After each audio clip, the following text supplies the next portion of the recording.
Understandable English podcast. Learn English the easy way. I still think Hollywood has completely ruined the way the rest of the world sees American holidays. I really do.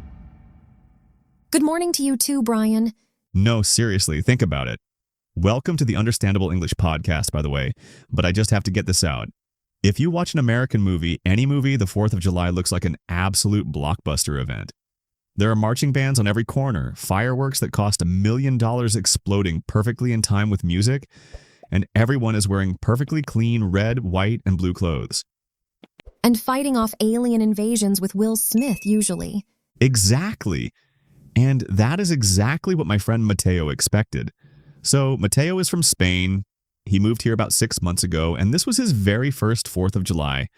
I had been hyping it up for weeks. I was telling him, man, you are going to see the most incredible things. Let me guess. You promised him the Hollywood experience and you completely failed to deliver. I did not fail. The universe failed me. We were supposed to go into the city for the massive riverfront celebration. I had this whole timeline planned out. But then my car wouldn't start. Just completely dead in the driveway. That is incredibly on brand for you, Bryan. It was awful. I was panicking. I felt so bad because he was so excited. And suddenly it looked like the whole day was going to be a letdown. We were just sitting on my porch, drinking tap water, sweating because it was 90 degrees outside, and he was looking at me like, is this the famous American Independence Day? So what did you do? Well, out of nowhere, my neighbor Dave walks over. Dave is this older guy, always wears cargo shorts, always has a spatula in his hand, for some reason. He just walks over and says, hey, my grill is going. We have too many hot dogs. Come over to the backyard. Dave sounds like a true American hero. He really is. So we walk over, and it was the complete opposite of a movie. It was just Dave, his wife, a couple of their kids, and some other neighbors I barely knew. There was no marching band. There was just a small Bluetooth speaker playing classic rock and a cooler full of ice and drinks. And how did Mateo react to that? At first, I think he was confused. He was looking around for the main event. He actually asked me what time the parade was going to come through the backyard. That is actually very sweet. He really thought the parade came to the neighborhoods. I had to explain that we were just going to take it easy. But Jessica, it was magical. It really was. Within an hour, Mateo was eating a slightly burnt hot dog on a flimsy paper plate, laughing with Dave about soccer and just completely blending in. He told me later that it was the best night he has had since he moved here. I am not surprised at all. I think that is the biggest secret about the 4th of July. The reality is so much better than the movies, precisely because it is so ordinary. It is not about grand speeches or massive spectacles for most people. It is about a paper plate bending under the weight of too much potato salad. That is such a specific and accurate image. The structural integrity of the paper plate is a huge part of the holiday.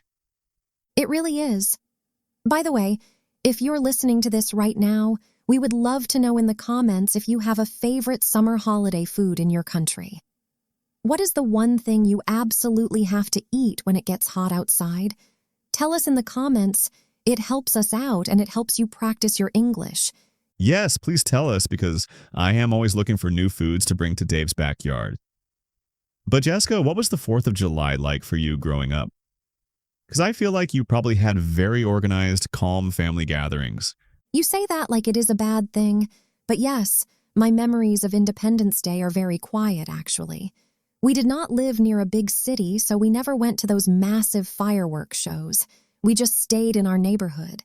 The whole day smelled like charcoal smoke and mosquito spray. Oh, the mosquito spray. The official perfume of an American summer. Exactly. And the day was always so long because the sun set so late in July. We would just sit outside in these cheap folding lawn chairs that would pinch your fingers if you opened them wrong. I have scars from those chairs. They are dangerous. They are, but we would just sit there. The adults would talk about completely boring things like the weather or the price of groceries, and us kids would run through the lawn sprinkler to cool off. It was just a day where nobody had to be anywhere. Nobody was checking their email. You were just forced to take it easy because it was too hot to do anything else. Did you guys do fireworks? Because Dave brought out a cardboard box of the cheapest, saddest fireworks I have ever seen. And Mateo thought it was the funniest thing in the world. We did the exact same thing. My dad would go to this little tent on the side of the highway and buy these terrible fireworks. They were called things like the sparkling fountain of doom, and then you would light them, and they would just shoot out a few sad orange sparks for 3 seconds. Yes. And everyone claps politely anyway. We did, and we had sparklers. You know those little metal sticks that shoot sparks? My parents would give us those, which is crazy when you think about it. Here is a stick of burning metal. Go run around the dark yard in your sandals. It builds character, Jessica. I suppose it does, but listening to your story about Mateo, it really makes me think about what this holiday actually means when you strip away the history books and the politics. For ordinary people, it is just a day of community. That is exactly what Mateo said. He said he felt like he was finally part of the neighborhood. Before that, he was just a guy renting an apartment. But once Dave handed him a hot dog and complained to him about the humidity, Mateo was officially one of us. It is the great equalizer. When everyone is sweating in a backyard, sitting in a cheap plastic chair, you cannot pretend to be fancy. You just have to be human. I think that is why immigrants often connect with this holiday so deeply once they experience the backyard version of it. I completely agree. It is funny. I was actually reading a thread online the other day.